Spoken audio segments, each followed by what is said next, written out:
Hello everyone, welcome or welcome back to my channel. If you're new here, my name is Amarachi. I am a grad student in the US, and on this channel I share useful tips about moving to the US as well as documenting my grad school journey.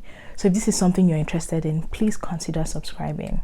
So in today's video, I'm going to be going over a couple of things that you should absolutely never say during your F1 student visa interview. So these things that I'm going to share are things that I've heard people say during practice interview sessions with them, or even things that people have sent to me in messages just asking like if it's okay to say this to a visa officer. So I thought, okay, I know all of these things, maybe I should just put it together in a video for you. So that's what I'm bringing to you today. First on that list is when a question comes up somehow about like why you're going to a school, why you chose to go to a school. Sometimes the reality is that might be the only school that you one, either applied to, or two, the only school that you got into. But please do not say this at your visa interview. So if you're asked why are you going to this school, or the conversation comes up, don't say, oh, this is the only school I got admitted into. It's such a big red flag. Instead, you should focus your response more on what is it about this school that attracts you, right? What is it about the program at this school? Is there a specific professor that you're really enthusiastic about working with in this school? Talk about things about the school that attract you. Don't say, oh, this is the only school I got into. In the same vein, if this question about schools and why you decided to go to a specific school comes up, please do not say, oh, this is the only school that gave me funding, or this is the school that gave me full funding, or this is the school that, gave me the most money. Again, this is a very logical reason for wanting to pick a school, but it is not a good enough reason for the visa interview.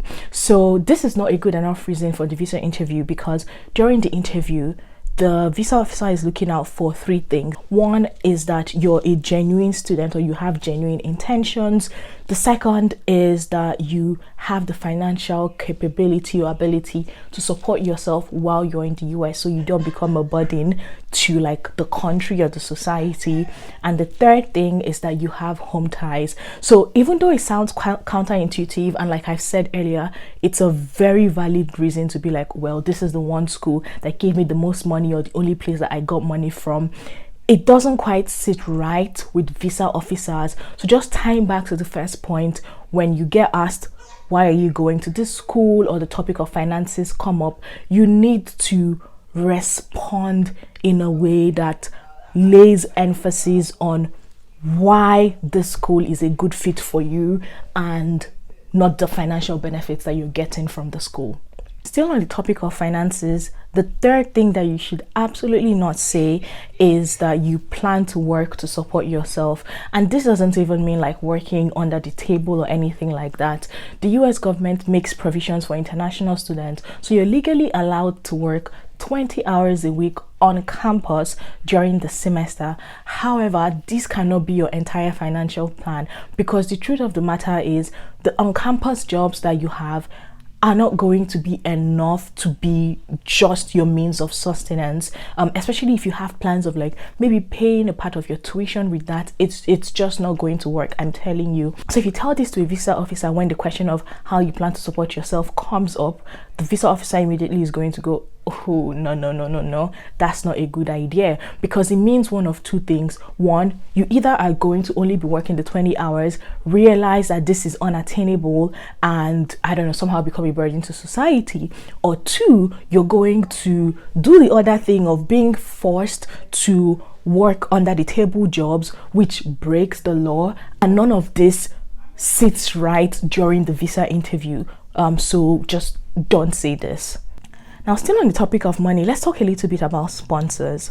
So if the conversation comes up about like, your sponsor, if you have one, and they're like your father, your mother, whoever your sponsor is, don't just say, let's take for example that your father is your sponsor. You get asked, oh, how do you plan to fund your studies, or something along those lines. Your response should not be, my father is going to sponsor me, or my dad is my sponsor. End of story. Because think about it. Who is your daddy? Who is your father? And I don't mean this in an offensive way, but like You're standing there in front of a visa officer who knows nothing about you. I know people also have this idea of like, of course I'm going with my parents' bank statement and all of this. I'll just show it to them and they'll know that it's fine. No, they won't. The whole point of the visa interview process is to convince the visa officer on why they should grant you a visa based on your oral response, not your documents that you've brought. So go into that place with the plan that everything I say, everything that comes out of my mouth should be enough to convince the visa officer that I need a visa. So what this means is, again, if the question of who your sponsor is comes up and it's your father, for example, of course you start by saying my dad is my sponsor. Then you go on to say what your father does.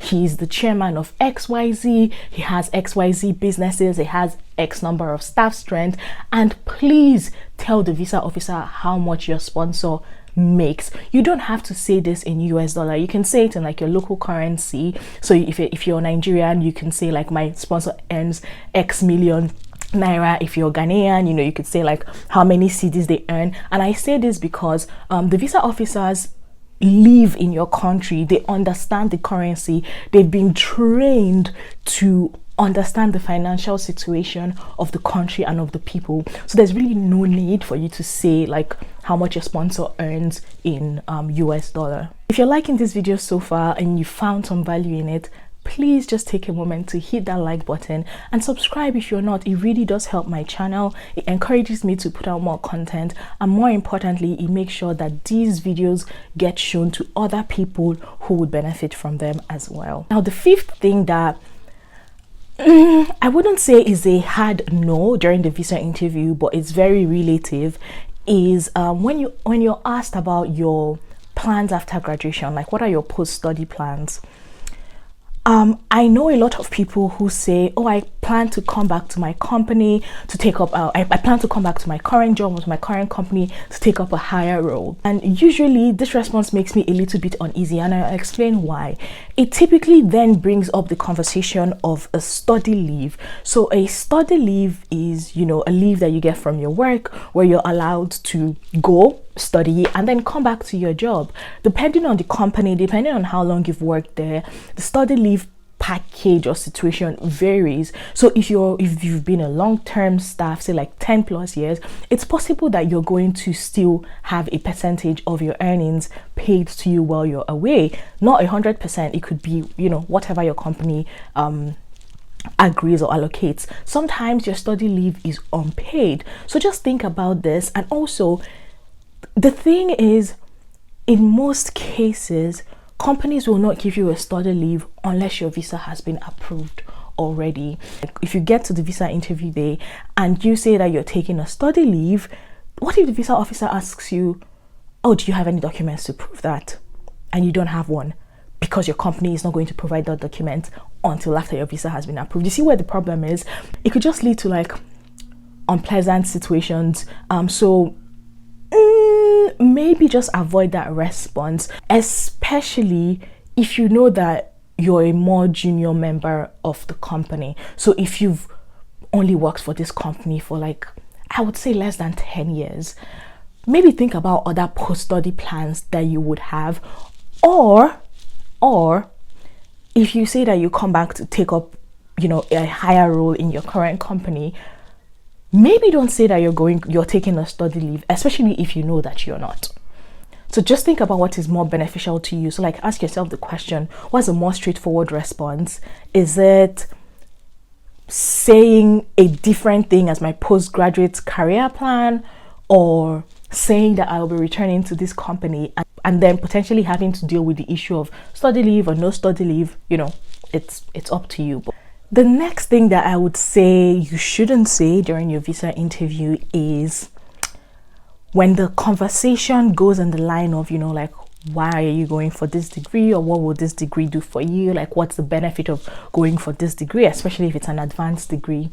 I'd say don't just say that, oh, this degree will provide me with like better opportunities when I get back to my home country, or it will allow me to command a higher salary.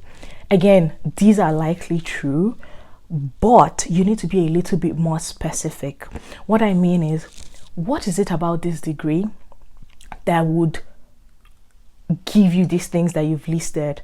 So you need to talk about like the skills, the connection, the training that you're going to get, and then how that is going to translate into these so-called better opportunities. Because just saying, oh yeah, it's going to give me better opportunities is such a generic response. It's probably not the best response, honestly.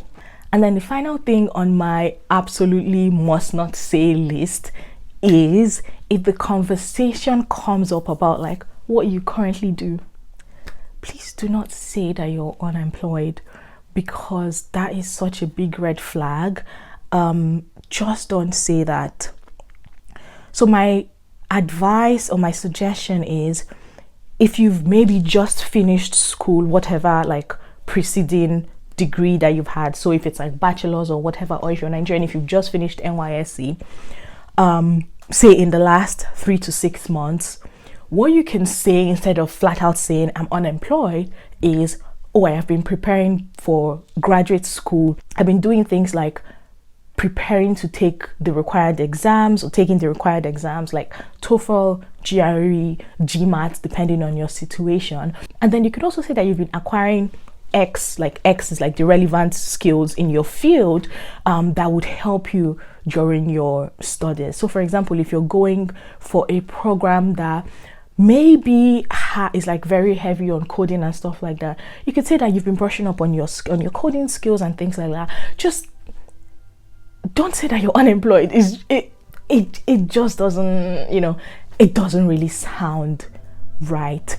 Something else you could say is, maybe if you have a family business and the rest of your responses have really emphasized this family business and tied into the fact that, hey, I have this family business, I'll be coming back, blah blah blah, to help my family, help the business.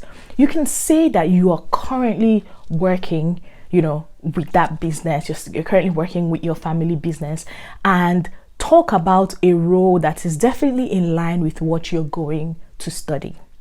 The last thing is, I know a couple of people have asked me, oh, I'm volunteering at this place. Can I say that that's what I'm doing? Yes, absolutely. Because work is work, whether you get paid for it or you don't.